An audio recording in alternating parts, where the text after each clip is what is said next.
100% na blessing ang darating sa inyo matapos nyo po itong gawin.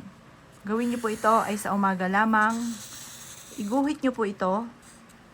Ito po ay ang ating mystic nuts. Ang mystic nuts for never-ending luck. Hindi lang 3 times ang swerte, hindi lang po 100 times ang swerte. Maraming blessing ang darating. Pwede nyo rin kayong mag-wish kung sino man ang mga tao, for only wishes po ito. Ang gusto nyo na swertihin din. Kung anong ginawa nyo sa inyong kapwa, ay siya rin po ang balik sa inyo. Ito po ay susulatan po ninyo ng 7 ang bawat box na inyong nakikita. Ito po ay panungwit ng blessing. Hindi lang 3 times, hindi lang po 100 times. Siksikliglig at blessing at maraming pera ang darating. For only wishes po ito. Maraming pera ang darating po sa inyo. Subukan nyo po itong gawin. At pagkatapos, isulat nyo dito sa taas ang inyong tunay na pangalan. Isulat sa kabila ang nais ninyo na swertihin.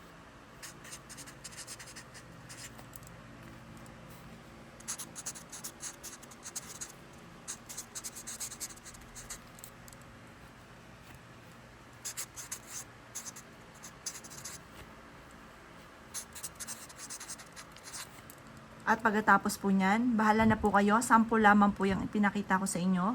Pagkatapos po nito, ay hawakan nyo po ito. Yung init ng ating palad ay magdudulot sa atin ng swerte. Sabihin nyo po, simula na ito ng tagumpay ko at kailanman na hindi na ako mamumblema tungkol sa usapin ng pera. At lahat ng mga taong nabanggit ko po dito ay magiging matagumpay sa buhay.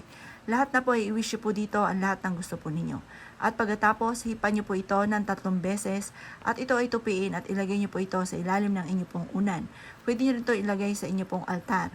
Ito po ay hindi lang 3 times, hindi lang 100 times ang blessing na darating po sa inyo. Maraming blessing ang darating. Subukan nyo po mga bossing ko at kayo po ay kailanman na hindi na mauubusan ng pera at puro swerte ang darating sa buhay po ninyo at sa inyo pong buong pamilya.